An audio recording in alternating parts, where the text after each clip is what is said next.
The Buccaneer actually gave them a really good way to start off the game and have a justifiable one drop to play that's not necessarily, say, an Argent Squire. So between Leprinomes, South Sea Deckhens, Buccaneers, Argent Squires, they're looking at a really sick start.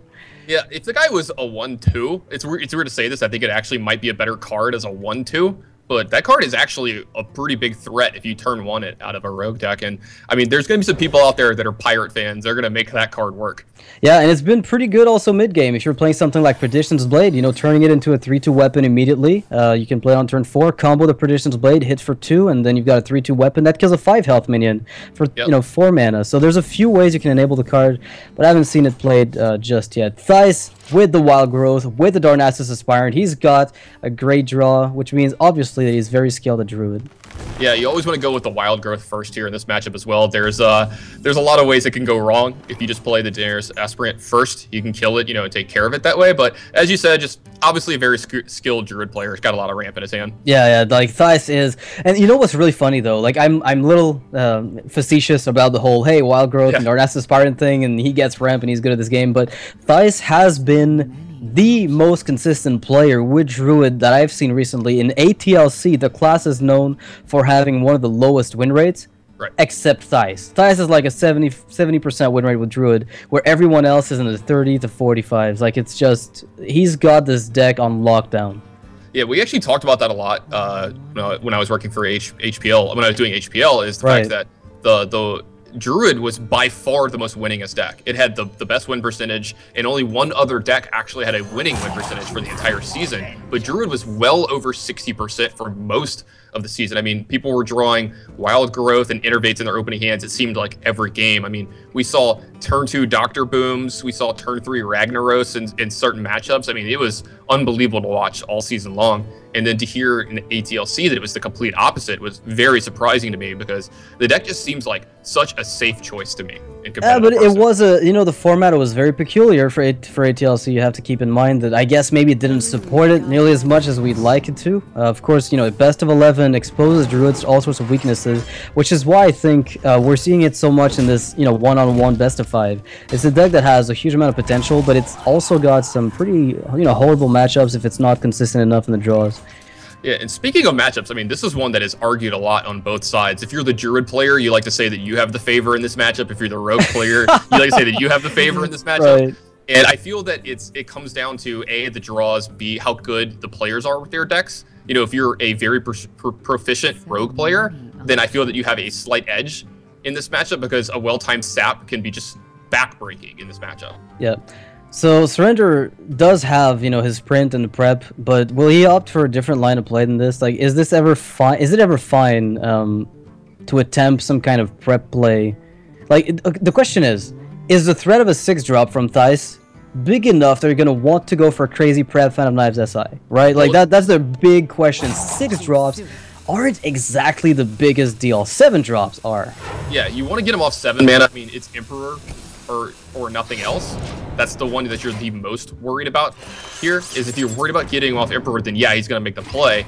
If not, he's got a full turn to keep him off 7, and yeah, Surrender is going to take the time to do that, to not take care of the Daenerys Aspirant right away, because even if he does have an Emperor here, you have some answers to it, and him getting 1 trigger off of it is not the end of the world. Yeah, yesterday we actually saw a great game with Lostov, letting an Emperor Thorson live for 3 turns straight, I think, against his opponent in a Druid mirror match, and he ended up taking the game because he realized, I don't need to deal with this thing. He's got like 3 cards in hand. He kept top decking more cards, of course, but it wasn't enough to get him in the game. So Lostov, by letting the Emperor live, didn't feel too threatened, which goes to show that with proper decision making, Emperor is not necessarily game winning. Of course, there are times you can't do much about what it's was going to impose, I guess, upon your board.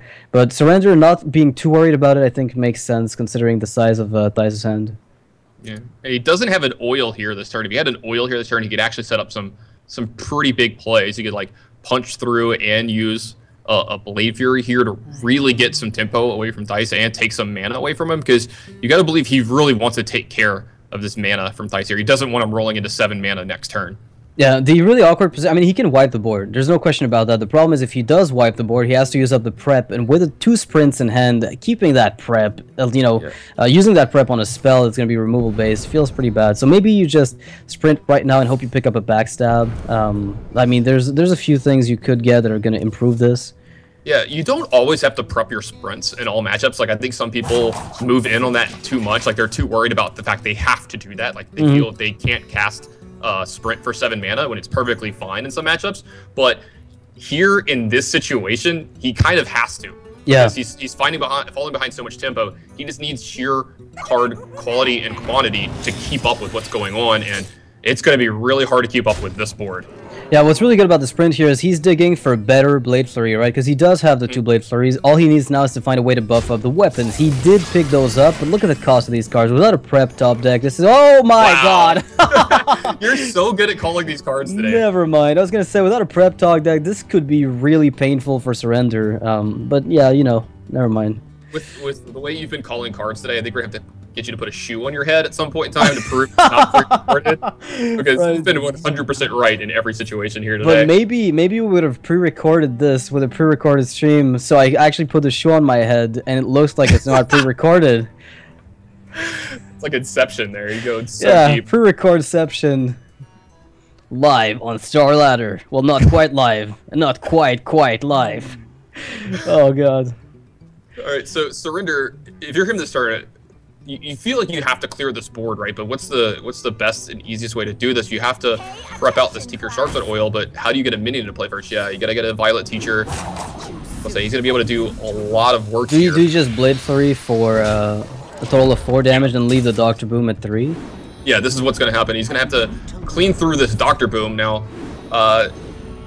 He does get bots. Yeah, these boom bots could be very, very dangerous, but Dice might have enough left over. Oh my god, this boom bot damaging the Vile Teacher just in swipe range, allowing for Thijs to keep the Dr. Boom. Wow, what a crazy swing. Yeah, this swipe is going to actually be amazing here for Thijs. Now, it does take away some of his burst, because you have to believe that Surrender's going to be able to deal with the 7-3 next turn. But, you can add this big game hunter to the board because it's not very good in this matchup. Well, it's going to kill your Dr. Boom, though. You can't in this case. It's like one of the rare cases where you can't play for tempo because you have to target something. Yeah. And your Dr. Boom just goes off. A little unfortunate for Thijs. Dr. Boom is a great tempo tool in this case. I mean, you haven't seen the backstab, so maybe playing it would have been a bit of an overextension. But Surrender dealing with Dr. Boom, I mean, it's always a problem. We know that rogues are particularly weak to Dr. Boom and Ragnaros. Yeah, it's very true. Those cards are all pretty insane in this matchup. Now, he picks up an Eviscerate. That's not a bad one either if he wants to kind of combo in and take care of some stuff. But I got to believe the SI Agent is just a little cleaner. Ooh, there's an Assassin's Blade in this deck. That's something that has fallen out of favor quite a bit lately. Has Hearthstone Jones fallen out of favor? If the answer is yes, then Assassin's Blade is amazing. Then again, it's also forcing your opponent to have the Hearthstone Jones when you play it. And it's enabling a lot of wins against, say, a Patron deck if you get the Assassin's Blade on curve. If they don't have Hearthstone Jones, you're going in for the full value. Yeah, it also handles their board very well. Right. Yeah, that's actually a good point. You are seeing a lot less Harrison Jones right now. You're seeing a lot less tech cards. You're seeing less Harrison Jones. You're seeing less BGH in some of these decks. You might see them a little bit more in like super competitive play, but on the ladder, you're seeing a lot less. That's why you're seeing cards like Bell Reaver do so much better right now because, there aren't as many answers to it. Yeah, and I think the reason is fairly simple. The quality of cards has gone up so much on individual cards that it's hard to find slots for those tech cards because every tech card that you put in is, obviously another card that's good on its own that you're not putting. So obviously when you end up cutting, say, 2 cards out of your deck just to put in MC Tech and BGH, maybe you're not getting the full-on, the advantage against a deck that's not vulnerable to those techs. So you're playing Harrison Jones and Kazan Mystic, let's say. Not that Kazan Mystic sees much play, but assuming you're playing those, there are decks that will just not be vulnerable to either, say a Priest deck. Yeah, Kazan Mystic's an interesting card for me. I'm never been that big of a fan of it, but with the Paladin deck even getting more popular, we've even seen Flare come back into some decks here, so there's a chance you start seeing that card a little bit more depending on how popular the Paladin deck becomes. Yeah, the biggest weakness I think of that's the thing with Kazan Mystic that's so awkward if you think about it in terms of playing against Secret Pally is it was hard to justify even when mages and hunters were everywhere, and now you're like, do I really want to put this for a 1-cost secret? Yeah. Like, they have 6 on the board. Like, Yeah. does it really matter that I steal, you know, the 1 avenge or something? What's the difference between 4 secrets and 5 secrets? It's kind of negligible. It's not very big. Yeah. But if you think about the way all the secrets synergize together, maybe there's an argument to be made for it. Like, it really depends on whether or not, like, breaking the synergy between all the secrets is worth it. Like, what if I steal Noble Sack? Well, now I'm disabling all the avenge shenanigans that happen. What if I disable the avenge? Then I'm kind of okay, because I'm removing most of the dangerous stuff. So it really depends on whether or not diffusing this is worth it. And I think there are better ways to counter secrets than just going all out on the... Here's the surrender push for a ton of damage here, and use a Blade Flurry to clean off this board. And if 2 power gets left over here from the Pylon Shredder, that's going to be enough for Thijs to get lethal in. And Thijs does not pick up lethal, but he could if he gets the card he's looking for off of Wrath. He's actually 1 off lethal. He's so close. I wouldn't be surprised to see him cycle. Or, yeah. Yeah, I think you just cycle here. Yeah. Oh, nice pickup. Well, that one's pretty good. Yeah, drawing 2 cards off of a 1-card draw, that looks pretty sweet. None of these are very, very solid. Do you play the Dornassus Aspirant just for tempo? I mean, it doesn't set up lethal next turn, so I think you do. Okay. And losing the mana is obviously, it doesn't matter anymore at this point. You're just going to go back up to 10. And it gives you 2 threats for Rogue to answer, because you want to keep Rogue having to answer all of your threats, because then they don't have time to kill you. You've also seen both Blade Throws, but he actually just attacks him down to 7 here to make that lethal next turn. Actually, I like that as well, because he doesn't get to just answer the minions. He gets to just Hero Power plus Force of Nature next turn for lethal. Yeah, the awkward thing is Surrender is not going to be at 15 health, which means he's exactly out of lethal combo range, as long as Thijs doesn't, I mean, tries to push it for next turn. And that Innervate, you know, used on the Hero Power can be used for the second Innervate next turn. So there's a chance that if Thijs doesn't pick up any burst, Surrender can push for a lot of damage, because between the Assassin's Blade, the Deadly Poison, and the minions on the board, he can trade efficiently and keep pounding for about 5 damage a turn in Thijs. Yeah, I like swinging here too. He's like doing a lot of math to make sure he has enough to kill him over the next turn or two, and it's going to be really hard for you to use your life total to take care of any minions here, because, you know, you're just worried about getting comboed out. So I like him getting in the damage while he can, and that's a pretty decent pickup there for Thijs. That's going to force Surrender to sprint into sap. You haven't seen a single sap if you're Thijs, so the question becomes, do you really think Ancient of War is going to get the job done? You can replay it, which is always the big upside of it, at least. Yeah, I agree with you. You haven't seen a sap yet, so that's like the one thing that he's worried about here, and that's why he's actually not just slamming it into play immediately. But he does get to play a second minion here. It's not the worst thing in the world for him. You know, he's still... This could actually lead him to a spot where he could still force lethal through a sap if he gets his Daenerys to stay in play and he picks up the other piece of the combo. Let's see if he gets it. There's a good chance that he does. If he doesn't, it's going to be so unfortunate. And he finds it at the end there. It's always the fourth. It's always the fourth card. It's always like it's there to make your heart just go up and like your heart rate just increases and increases until you can't hear it anymore. And then, wow, the sap comes out. Feels good, man. It's always the full sweat. Yeah, they make you sweat it the whole time. And I'm sure it's coded that way. I don't remember the last time I picked out the first card, which was exactly what I needed. Although Surrender, there was a game I saw him play in Vulcan. He needed exactly 4 specific cards to get lethal this turn or he lost. And he picked the 4 of them, like, back to back. I was like, oh, really? Must be nice. Nice job, Surrender. Can I please be in your boots right there? Yeah, I mean... The perfect fours, those are the games where you get like super excited as a caster. Yeah. Like just the unbelievable things happen. Yeah, like what if he picks up this and that and this and that, and Thijs with the 1-off lethal position. Again, there's a second sap in Surrender's deck. Thijs will be playing around it potentially, but if he does, is that going to be worth it? There's also a great argument to be made for Emperor Hero Power, giving you a discount on the combo, so you can then weave in an extra hero power, even if some kind of marginal healing comes up. We'll have to see what Thijs does. Yeah, I mean, if you Emperor and Hero Power here, you get him to 14, so that can force lethal next turn. Plus, you know, as you said, you get to make it cheaper, use another Hero Power, but that doesn't matter if he has any healing. Ancient of War, like, you could... if he doesn't have sap, at least you're alive. Yeah, I think you have to make the Ancient of War play, because you saw him sprint into a sap, so there's no way that he has a second one in his hand right now. And you are worried about dying, and, well, we spoke a little too soon. There's the second sap. And the cool thing, or rather the uncool thing, is there's still no Eviscerate for Surrender played as far as I remember. So he still has, he can still fetch for a lot of burst left in the deck. I think he may have played one.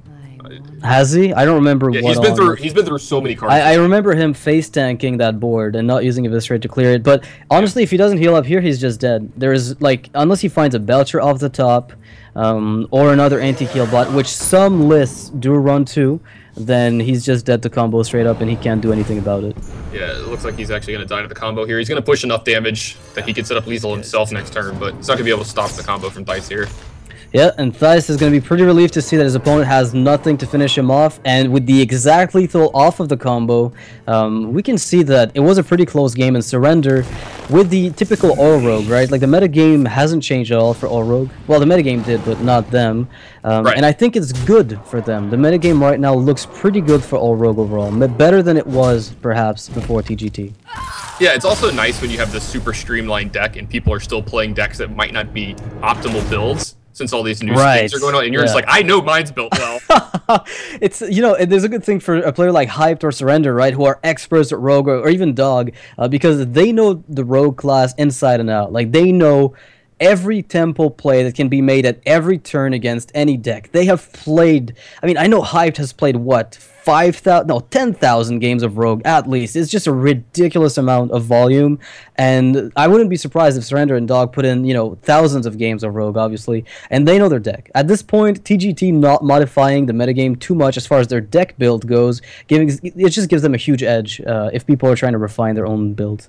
Yeah, I mean, plus, you know, changing one card in the deck is a big difference in that deck. As we saw, you know, slots are all so tight in the deck, and they might find that exact one of, you know, you see stuff like Southsea Deckhand move it in and out of the deck, and that's usually like a flex slot, you know, something that you can change a one of if you want like an extra heal bot, if you think you're going to play against a lot of Hunter or something like that, and you see those kind of changes. And sometimes you see Van Cleef every now and then as well, but those are the only cards that generally change in that deck. Yeah, there's a few flex spots, and I think some people argue over whether or not you're better off with 2 heal bots. All of that is like a metagame call, of course, depending on what you're facing a lot of.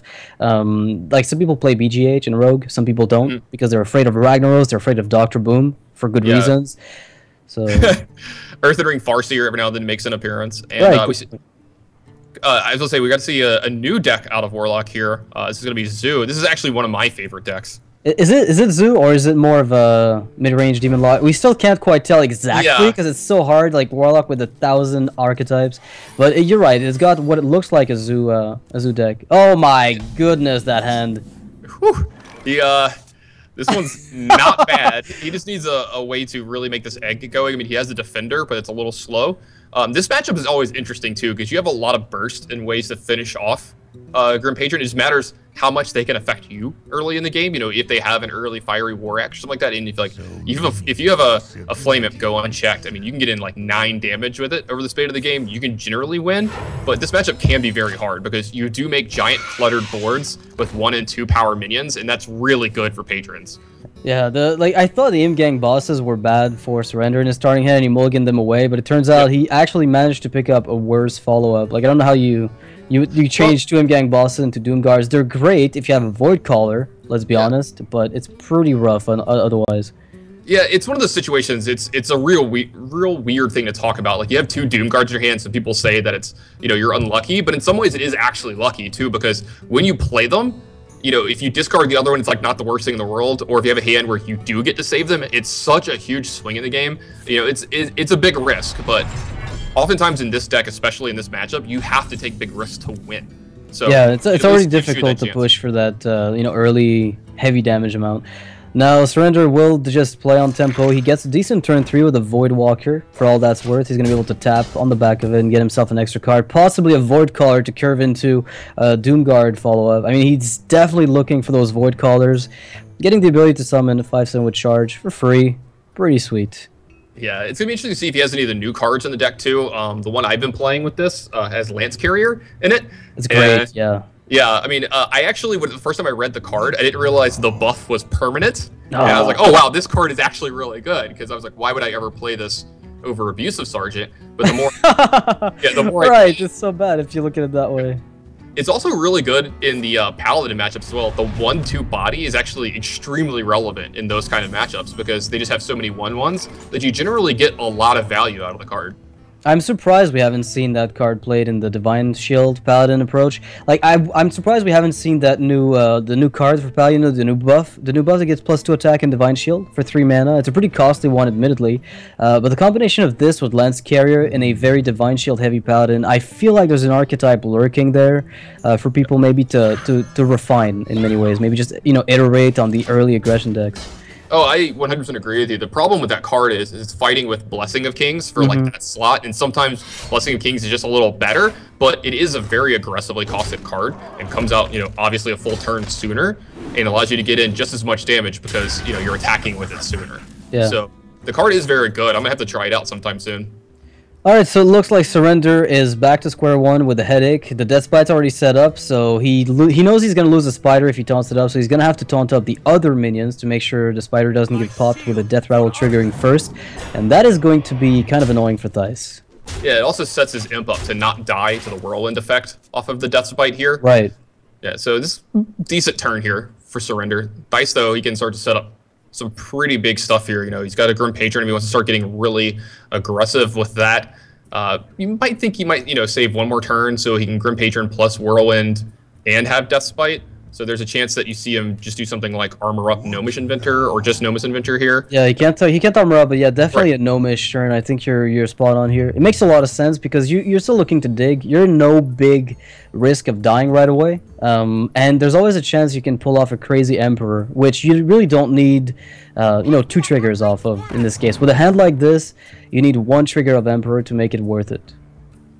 Yeah, Armor Smith also a pretty good pickup here as well. Gaining even something like 4 or 5 life in this matchup can be a big deal, and I'd be kind of a little surprised if he attacked this turn. But that's why, I was about to say I don't see him attacking this turn. I don't see him attacking after playing the Gnomish, unless you have maybe he was looking to enable a Battle Rage possibly by attacking. So maybe he's bluffing. Hey, I've got Battle Rage Surrender. Maybe I'm trying to get that damage on the Gnomish, but not looking likely. And now Surrender could get a Doom Guard. Of course, that's going to get the execute out of Thijs immediately, and it is the best target aside from maybe Mal'Ganis to execute. I mean, this is one of the situations we were talking about. You have to take a risk at some point, and you can't just sit here and let him amass all these cards and not threaten lethal over the next couple turns. So there's a chance you just see him Doom Guard this turn, and that's the play I would make. And just, well, I mean, there are some Knife Juggler plays that aren't terrible here as well, but you're just setting up to get, destroyed by some patrons in a turn or two. But Thijs is still at a low mana total and hasn't emperored yet, so you're not worried about, Warsong plus Patron just yet. Yeah, I think there's an argument to be made for a Doom Guard play here, just because you're looking to push damage. Maybe being worried about an execute, made him play this a little bit more cautiously. Try to extract the value you can out of this board before it goes away. And the egg can take a bit of damage here, remove a minion. So he's, hedging his bets that the game is going to drag on a little bit longer. And not necessarily a bad bet, but looking at the hand from Thijs, I'm not sure if that's going to work out. Yeah, with the way the game is played out, maybe he's thinking there's just a bunch of cyclers and stuff in Thijs' hand so far. He hasn't really made a very good proactive play yet, except for, getting this Death Spite set up. So I don't mind this play from him, but just in my experience, sometimes you just have to start pushing as much damage as possible. Alright, so it's looking like Thijs is going to go for the Patron, multiplied by 4, and get himself a pretty okay board, and the Juggles will feed him even more value. So that's a pretty good spot for Thijs to be in. He's actually going to get 6 because the Juggle didn't go face. Yeah, he's going to have I think he's going to have a full board after this, depending on where the Juggles go. But I mean, if they go to the right minions here, it could be really, really bad for Surrender. Well, I think he dies first. Poor okay, he dies first, yeah. Yeah, rip in peace. The first one, yeah. Alright, so Surrender, there's no way you're really going to get away with clearing all those patrons. He can kill, admittedly, 2 of the ones that are on 1 health, kill one of the ones that's on 3 health, play a Doom Guard, kill another one, maybe risk an implosion. But honestly, at this stage, if you're trying to trade into patrons, you're going absolutely nowhere. Maybe you kill the ones on 1 health, but then there's nothing you can do besides push face, I think. Yeah, I agree with you. You have to kill the 3 ones here just because, I mean, it gives you the opportunity to race. I mean, if you just start trying to clean up his board, you're never going to keep up. Yeah, I mean, if a Warsong Commander comes out and you play Implosion, you're pretty much out of it. Voidwalker doesn't accomplish much. Tapping into what? Maybe he runs that one Hellfire. It's like a Surrender playing the old school, so he doesn't even bother with a match. He's like, you know what, I know this thing. I've been in this position 700,000 times. I went into this knowing that Patron was going to steal a game off of me, like it does off of everyone. Yeah, let's save each other the 60 seconds it's going to take to finish this game and move on to the next one. Let's hopefully get a better matchup. So Thijs has a Warlock left. Thijs could be, you know... wait, does he have the Warlock left? Yeah, he does have the Warlock. I'm not sure if it's going to be a Handlock or Zoo from Thijs. I'm not exactly sure. I know that his teammate, of course, likes the Handlock a lot more. And Thijs is more of a Handlock player. I don't think I've seen him play too much Zoo in the past. Maybe a mid-range Demon Lock. And 2-0, which means it's a possible match point for him moving on. Yeah, and... it's a Handlock. At the bottom is Thijs. At the top is Surrender. Again, do not be confused by the webcams. Thijs did not suddenly turn Korean. Yeah, I was going to say, almost every time I've seen him play Warlock, it's been of the controlling variety. I don't often see him, playing Flame Imps, so I didn't expect to see that here. Now, this matchup, it can be very interesting because the Zoo variant, the demon-centric mid-range one, can get out to very quick starts and put a lot of pressure. And if they don't have something like Molten Giant, they might not be able to recover the board. But Ironbeak Owl, if you're playing Silence in your deck, it's actually a big deal in this matchup. Taking care of one Taunter can often win you the game. Yeah, it's acting as a really good deterrent to the Twilight Drakes as well. If you, just the fact, if your opponent knew that you were playing Ironbeak Owl, obviously Giants are always, they always feel a bit better to play instead of the Twilight Drake. But there's a chance they just play a bit cautious. Thijs has a crazy good hand, though, to handle a Zoo start, I think. Oh, yeah, that hand is actually pretty scary to see on the other side.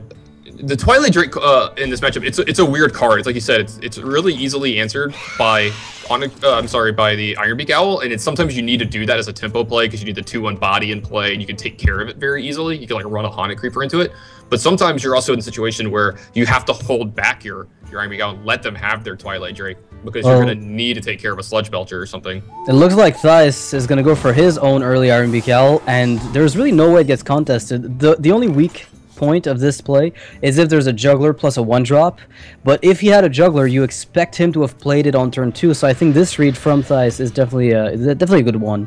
It stops Surrender dead in his tracks, and look, Surrender has nothing to play on turn 2. On turn 3 as a Zoo player, nothing feels worse. Yeah, this is the worst feeling in Zoo is on turn 3 Hero Power pass. He does get to have a pretty good scale going forward after this. He's got Void Caller, Dr. Boom behind that, some things, but I mean his hand is not coming together very well. Yeah, the question is, does that Void Caller do well against a Giant? I mean, in this case, it kind of does, because there's a Power of Whelming and a Direwolf Alpha, and the only possible demon that can come out is the Doomguard, so that's going to give Surrender a really big edge, and Thijs is going to be, falling behind after that phase, I think. Yeah, this is going to be now he's got the 50-50 shot of missing it, but if you get the Direwolf Alpha Power Overwhelming play to work here into a Doomguard, it is a ton of tempo. You get to get in 6 damage as well. So here's the question. Do you play the second Void Caller and wait, or do you really try to seize that initiative? Because that Giant has to die one day, and you're likely to use Power Overwhelming to do it. So either you're saving 4 mana on the Void Caller and possibly getting out for free, or you're playing it to get the Doomguard later on. Yeah, I mean, it's not the... I like this play because even if you don't get the Doomguard, if you get the other Void Caller here, it's still not the end of the world. I mean, you still get to keep playing Hearthstone, but you're also down 2-0. It's time to take some risk. I mean, you're going to have to get lucky to 3-0 Thijs from this point, so you got to start moving. And this is where Crazed Alchemist would be super good. BGH would be so useful. Do you always look for a spot for Crazed Alchemist to be good? Are you one of those guys? Not really. I mean, I think the reason I keep thinking about this card is because Confuse has made me really eager to try out some kind of wonky priest deck, but it's such a weird card. And for the most part, usually Crazed Alchemist is better. And this is one of those spots where you could actually abuse a card like that as a tech to get good BGH value, or even Dark Bomb value, in some spots. So I'm kind of liking thinking about Crazed Alchemist. I'm that guy. Yeah, I think you're right. I would just be confused why that was in my deck, but... You don't like 2/2s for 2 that do nothing? No, I was trying to make a really bad pun on Confused, but it's not funny when you have to explain it. Damn, son. I just got whooshed. This was the worst whoosh of my life. I think I'll recover one day. Oh. But yeah, you strike me as the guy that would always try to make that card work. Yeah, I'm definitely there. Now, Thijs has got a lot of removal. Like, you know, he's got a Shadow Flame, but he has to have a body on the board to use it. So he's hoping maybe the Earthling Farseer at least trades into Doomguard so he can get a Dark Bomb. If Surrender ends up going for a Dark Bomb Coil, I mean, going for the trade with the Doomguard, he's missing out on a lot of damage to go face against the Handlock. And I don't think that's a trade you necessarily want to take. Well, the thing is, he can get in a lot of damage here, and yeah, it does make something like Molten Giant playable, and you can taunt it up. But you could eventually get through Earthling Ring Farseer if that's the other taunted minion, and you already have an Ironbeak Owl to take care of, you know, the big taunter to get through. Plus, if he pushes damage like this and finds a way to get rid of his Void Caller next turn, like let's say, you know, he finds another Power Overwhelming or something like that, he can get a Mal'Ganis into play. And with, you know, these imps, they are very scary when they're all 3/3s. I mean, the Surrender's board state looks commanding, but I think his hand is as well a really good follow-up into the late game against Handlock. Even if the board gets wiped, you're probably going to be fine. Uh-oh. Mountain Giant Coin Shadow Flame.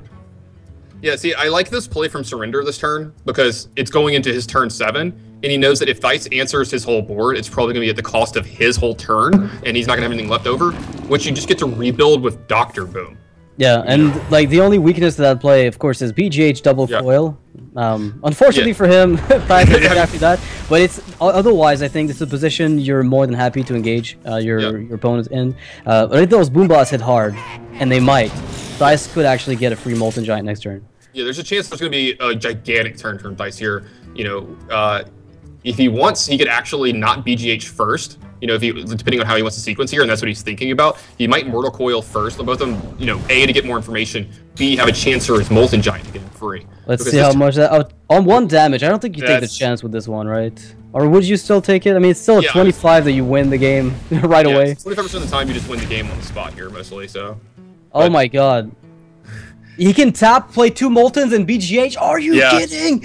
What is this? And that's gonna end the game very quickly for Thijs as well. Whoa. He's trying to think of how he takes 10 damage from here. Like, how do I die from this spot? And there's not a lot of card combinations. It involves, you know, Power Overwhelming, Doomguard, and something else. And we've already seen multiple of those cards. I mean, look at Surrender's reaction here. He just sat all the way back in his chair. I can't even... Yeah, I mean, I can't even. I don't even know what to say here.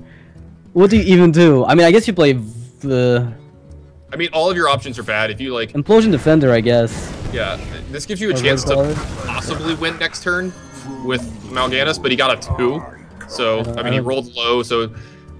this is going to be really hard for him to get through. Defender of Argus is going to pretty much seal up this one. Yeah, you know what, Tannen, it looked great going into that Dr. Boom turn, but then the coils hit, and this, I think the second Molten is what sealed the game. The first one I thought was manageable from Surrender's perspective. It was a big deal. You had to go through a lot of damage. You have the Owl at least, so maybe you can punch in for a lethal, but when you see double Molten after a complete clear on Dr. Boom, that's just, I mean, yeah, completely clearing a Dr. Boom, then adding 16 power in 1 turn, that's a pretty good turn. You can sign me up for those. Yeah, I don't know. I don't know what to say.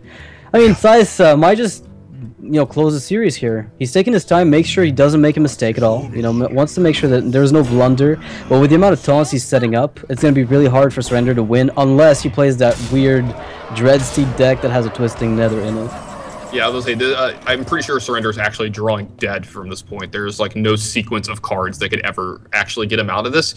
Even with, I mean, he can get Mal'Ganis into play here, but it's not going to be enough because every threat on Thijs' side of the board is actually lethal here. If he deals with both of the Giants, he still has 8 with his minions and the Dark Bomb. So, is there a way for Surrender to use Abusive Sergeant and the double Defensive Argus to clear the Giants and then get Mal'Ganis out of the Void Call, to clear 1 Giant, then get Mal'Ganis out to use the Imps to finish off the second one? Alright, so it's +2, it's 5, 6, no, I think he's just short of that, actually. Okay. Because I was thinking maybe this is the only way you can actually pull off a win, was by getting this Mal'Ganis to use your Imps to trade. Yeah, you have to get Mal'Ganis into play at a time where your Imps are still in play. Plus, you have to clear out Thijs' side of the board. I mean, he's going to try here. It's going to give them... Yeah, he's going to be able to use that there, make this... I mean, he might be dead this turn, but he's going to have to go through so many hoops just to keep himself alive. Yeah, I think it's kind of working out at the moment. I mean, Thijs still doesn't have the lethal right away. It's not looking great, don't get me wrong, but he's still not dead. I mean, yeah, this was actually a really good turn from Surrender here. Yeah, that's what I was looking at. I'm like, the abusive and double defender could allow him to stabilize maybe a bit, that the game drags on long enough for him to seal it. But I mean, you look at Dark Bomb, very versatile use of it, could actually win the game. Defensive Argus also usable to kill the Imp or the 3/4. The 8/8 is, I wouldn't say uncontested, but it's pretty hard to remove off the board. Thijs has options. Yeah, it's also going to be hard for Surrender to get through the other two Defender of Argus and an antique heal bot in Thijs' hand, so Thijs is going to have to navigate, still a little safely here, but, he's got to feel like he's still pretty far ahead in this game because Surrender's going to have to go through gigantic hoops every turn for the rest of the game not to die. I mean, he's trying to make this Ironbeak Owl lethal next turn, a way to, sneak something in. Right, you're right. But it's going to be pretty difficult. Yeah, because if there's only one taunt left, right? Your opponent blanks on Sun Furies and Defenders. Maybe you can get that Mal'Ganis to punch phase. That's the hope you're looking at here. Yeah, you have to make the plays for a chance to be in this game. But I love the way that Thijs is playing this. He's playing it as super safe as possible. He's going to take care of all of Surrender's board here because he has to get through something with Mal'Ganis, and then no longer is he immune. No longer is he a turtle. He was never a turtle in the first place. Yeah. Because you can't be a turtle if you're not winning with it. Is that how it works? That's actually the flavor. I don't know. What I like about Mal'Ganis though is that it literally makes you a turtle. I mean, it does cover you in a shell. Effectively, we're not wrong. It's just a really sketchy turtle. We need a flavor judge. DCI, here we come. Let's make that thing. I could be your flavor judge, no problem. You would be a good guy for this, actually. Probably, yeah. You're right. Is the Crazy Alchemist confused? Dun, dun, dun, dun, dun, dun, dun. Yes! Great call. Alright, so it looks like Thijs is going to be able to take the series 3-0. I mean, that's a convincing win if I've ever seen one. Yeah, pretty poor draws on Surrender side. His matchups were fine, I felt, but, Thijs' draws were pretty good. Surrender's not so much, and he won a couple really close ones. Yeah, so Thijs is going to be moving on to the winner's bracket, joining Stan Cifka, who took the first match of the day against Kolento. Surrender will be facing off against Kolento a little later after the match. We're going to be doing the winner's bracket first, and then the loser's bracket, and then we're going to determine who's going to move on from the winner's bracket and loser's bracket to the next stage, the group stage, of course. We'll be casting, as I said, though, Thijs and Stan Cifka after the break, so we'll be gone for 10 minutes. We'll be back. Don't go anywhere.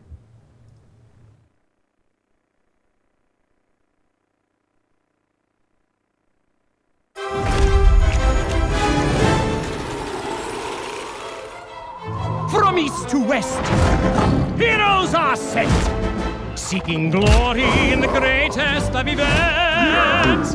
There are knights on noble steeds, those who will bring them to their knees. There are monsters to test their mettle at every turn. Legends will rise based on their merits. There's even pirates riding parrots. It's the grand